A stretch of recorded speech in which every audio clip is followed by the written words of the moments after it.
է համապատասխան ստացիական եւ ինչպես ընթացակարգն է, կհետևեմ նամակի ընթացքին, որի մասին արդեն ձեզ իմ Facebook-յան էջով կտրամադրեմ համապատասխան ինֆորմացիա, թե ինչ ընթացք է տրվել նամակին։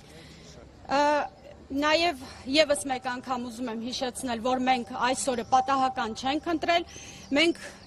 իհարկե ամեն օր ես խոսում եմ փախստականների իրավունքներից, խնդիրներից, սակայն այսօրը առավել քան կարևոր է, որովհետև այսօր փախստականների միջազգային օրն է։ Իհարկե 5 տարի առաջ մեզնից ոչ մեկը չէր ցանկանա հայտնվել այս իրավիճակում։ 5 տարի առաջ մեզնից ոչ մեկը չէր մտածի, որ կունենանք այսպիսի պայմաններ, կհայտնվենք այսպիսի պայմաններում եւ ստիպված կլինենք մեր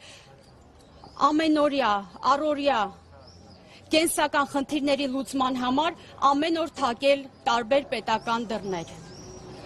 Առայժմ այսքանը, մեր ակցիան այսքանով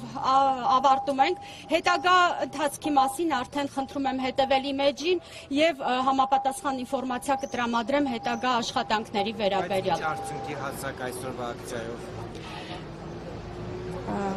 Այստեղ առանց դրա պատասխանեք։ Այսօրվա ակցիայի նպատակն էր, որ օրեր առաջ կառավարությանն ուղղված բաց նամակը, որը ստորագրվել էր ավելի քան 10,000 օգտատերերի կողմից, փոխանցենք ՀՀ կառավարությանը եւ սպասենք համապատասխան ընթացքի։ Ինչ բովանդակությամբ։ Բովանդակությունը հիմնականում սոցիալական խնդիրներին է վերաբերում, տեղահանվածների, որովհետեւ այս ժամանակահատվածում մենք հասկացանք, որ տեղահանվածների սոցիալական խնդիրները չեն պակասում, հակառակը օրեցօր ավելանում են եւ բոլոր աջակցությունները, որ մինչ այս կարճաժամկետ, միջնաժամկետ տրամադրվում էին, արդեն իսկ հասել են իրենց տրամաբանական ավարտին, այսպես ասած, որոշ կարճաժամկետ աջակցություններ պետք է շարունակական լինեն մինչեւ տարեվերջ, սակայն դրանք լինելու են կոնկրետ խոցելի խմբերի համար, առանձնացված շատ փոքր խմբերի համար եւ ցավոք սրտի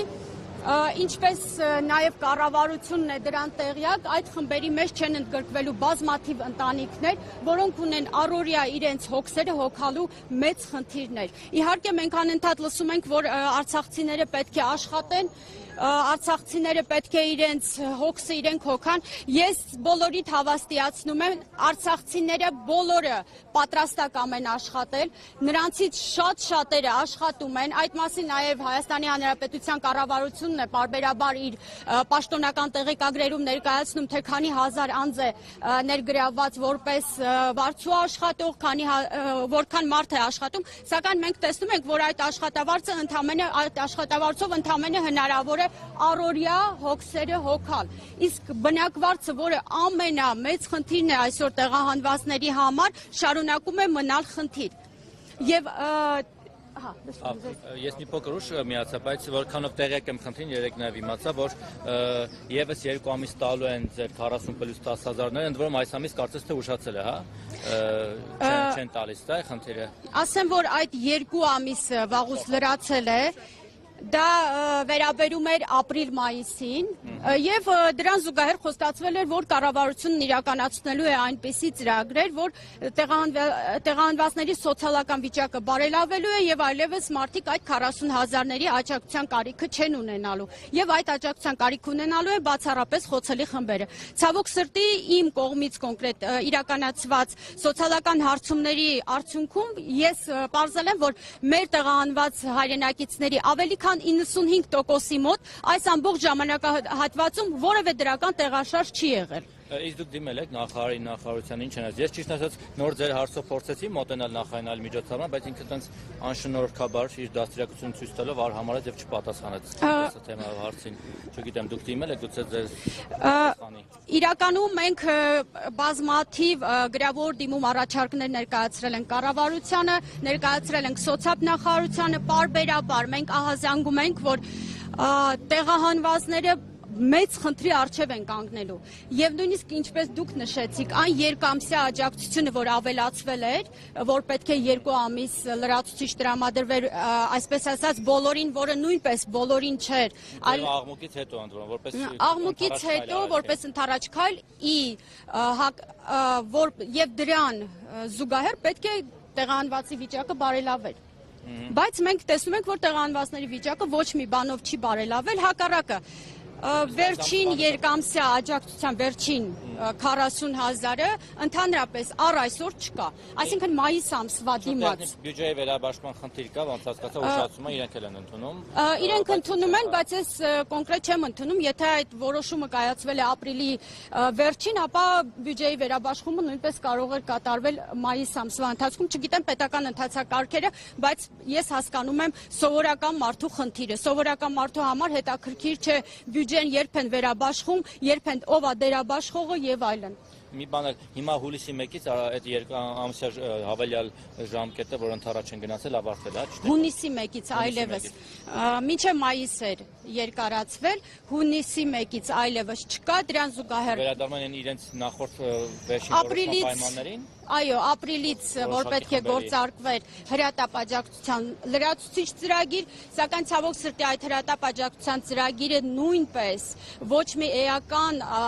տեղաշարժ չի ունենալու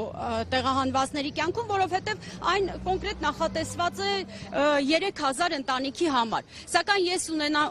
ունեմ բազմաթիվ փաստեր, որ այդ ծրագիրը լրացրել են գրեթե բոլոր տեղահանված ընտանիքները։ Այսինքն սա ինչ ցուցիչ է, սա ցուցիչ է, որ տեղահանված բոլոր ընտանիքները, այն գրեթե 100,000-ը, ովքեր դեկտեմբերից հետո շարունակում են ստանալ այդ 40,000-ները, 50 հետո 40,000-ները, բոլորը իրենց համարում են ծրագրի շահառու։ Եվ ես իրենց հետ համամիտ եմ, որովհետև եթե մարդկանց բնակարանային խնդիրը, որը առաջնային խնդիր է ապրելու համար, ամենակարևոր խնդիրն է, եթե այդ խնդիրը չի լուծվել, ապա պետք է այդ կարճաժամկետ ծրագիրը, որը իրականացվում է, շարունակվի այնքան ժամանակ։ Մեկ շնչով, տեսեք, 40+10 տրամադրվում էր մինչև նախորդ տարվա դեկտեմբեր, որից հետո 50,000 դրամ 3 ամսյա ժամկետով մինչև մարտ այն անձանց համար, ովքեր Հայաստանի Հանրապետությունում չունեին սեփականություն, որ մինչ այդ ստանում էին 10,000-ական դրամ, այլևս 10,000-ականի բաղադրիչը վերացվեց, եւ այդ 50,000-ը արդեն մարտից հետո դարձավ 40,000։ Ես ուղղակի չեմ հասկանում Հայաստանի Հանրապետության սոցիալ-տնտեսական կյանքում ինչպիսի դրական տեղաշարժեր են կատարվում, որոնք այդպիսի մեծ ազդեցություն են ունենում տեղահանվածների կյանքի վրա, որ այդ 50,000-ները այդպես աստիճանական նվազումով 40,000, իմիջիայլոց հուլիսի 1-ից արդեն պետք է դառնա 30,000 դրամ։ Հիմա եթե զուգահեռ անցկացնենք, այսօր բնակարանային անշարժ գույքի շուկայում ահավոր վիճակ է։ Մենք շատ լավ գիտենք ինչ տեղի ունեցավ 22 թվականին, երբ Ռուսաստանից մեծ ներհոսք սկսվեց Հայաստանի Հանրապետություն պայմանավորված ռուս-ուկրաինական ստեղծված իրավիճակով։ Հիմա մենք արդեն հարավային սահմանից ունենք ներհոսք, իհարկե կարող է այդ թվերը դեռևս մտահոգիչ չլինեն, սակայն իրականությունն արդեն իսկ մտահոգիչ է, որովհետև անշարժ գույքի շուկայում արդեն իսկ մենք տեսնում ենք թռիչքաձե բարձրացումներ եւ մենք դրան զուգահեռ տեսնում ենք, որ տեղահանված հայրենակիցները դարձել են խոցելի։ Ինչու՞։ Հիմա շարունակեմ։ Դարձել են խոցելի, որովհետև արդեն ի հայտ են գալիս ավելի վճարունակ բնակարան վարձակալողներ, որոնք ավելի այս պահին վճարունակ են եւ նրանց իհարկե բնակարանների տերերը արդեն իսկ զգուշացնում են, որ եթե այս ուշացումները շարունակվեն, ապա հնարավոր է, որ ձայնս կմոտեցնեք, որ խնդրեմ։ Ես օրինակ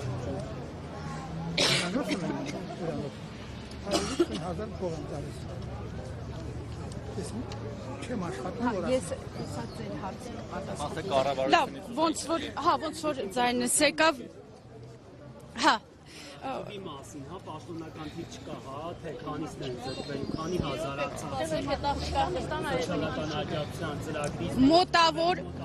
Մոտավոր թվեր ասեմ, որ 50%-ից ավելին հաստատապես չի շարունակելու ստանալ։ Իսկ եթե այսօր ունենք 100,000, գրեթե 100,000, 99,000 պլյուս, ապա պարզ է, որ դրա կեսը, եթե չստանա, արդեն իսկ մեծ խնդիր է լինելու։ Եվ ես շարունակեմ իմ միտքը, որ այո, տարբեր ներհոսքերը նաև նպաստում են, որպեսզի տեղահանվածներին ստիպեն կամ պարտադրեն, որ կամ ժամանակին վճարեն իրենց բնակարանների վարձերը, կամ էլ азատեն բնակարանները, որպեսզի ավելի վճարունակ մարդիկ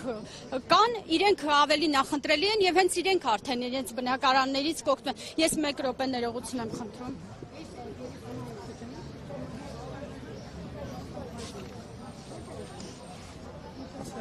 ասում որ ես իմ հարցը չեմ կարողանում, ես ուտեզողացությունով։ Հա, ես հեսա վերջում բոլորիդ, սիրելի հայրենակիցներ, մեր տեղահանվածներին եմ ասում, բոլորիդ հարցերին պատասխանելու եմ, բոլորիդ անձամբ, ակցիայի ավարտից հետո բոլորիդ մոտենալու եմ և բոլորի հարցերին պատասխանելու եմ։ Հա։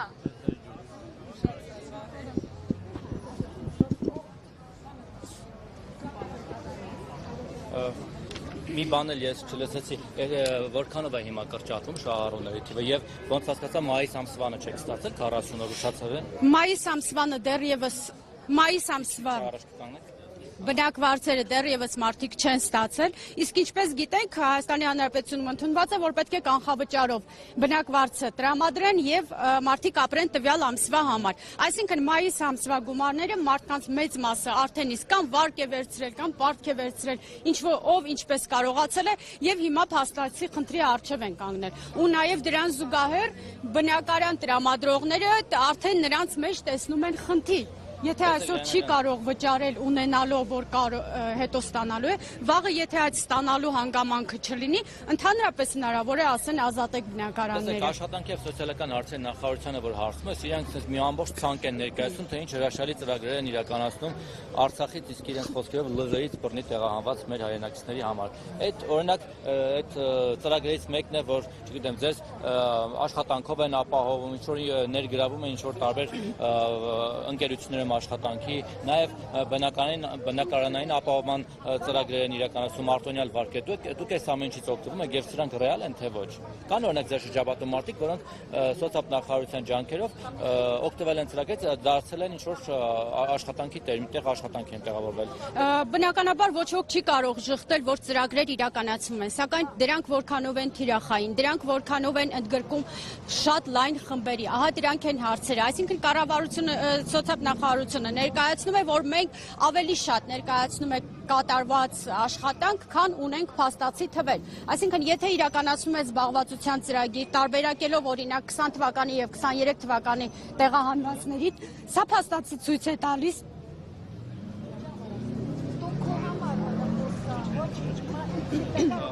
Դուք մի փոքր առաջ եք եկել, խնդրում եմ այսպես։ Սա ցույց է տալիս, որ բոլոր ծրագրերի հիմքում ընկած են մի շարք պայմաններ։ Եվ այդ պայմանների պատճառով բազմաթիվ տեղահանվածներ զրկված են ծրագրերից օգտվելուց։ Եվ ես հիմա նույնիսկ չեմ էլ ուզում հիշել այն խնդիրները, հիմա որ սկսենք թվարկել, թե որ ծրագրի համար քանի խնդիր կա, դա մեր այսօրը չի բավականացնի։ Ոչ մի ծրագիր միանշանակ չէ, բոլոր ծրագրերը ունեն խնդիրներ, ունեն բազմաթիվ պահանջներ, պայմաններ եւ դրանով պայմանավորված է տեղահանվածների մեծ մասը նախընտրում է չօգտվել ծրագրերից։ Տիկին Պետրոսյան, նշենք, որ այս նոր ծրագիրը, որ իրենք սկսել են 50,000 աջակցություն անապահովներին, դրանց մեջ նաև ներառվում է այն մյուս աջակցությունը, որը ստանում են։ Այսինքն եթե մարդ ստանում է 30,000 դրամ, հուլիսից արդեն ստանա 30,000 դրամ, ինքն այլևս անապահով չի ըստ պետական տեսեք, դա հատուկ հաշվարկի միջոցով է կատարվում եւ ամբողջ ընտանիքի հաշվով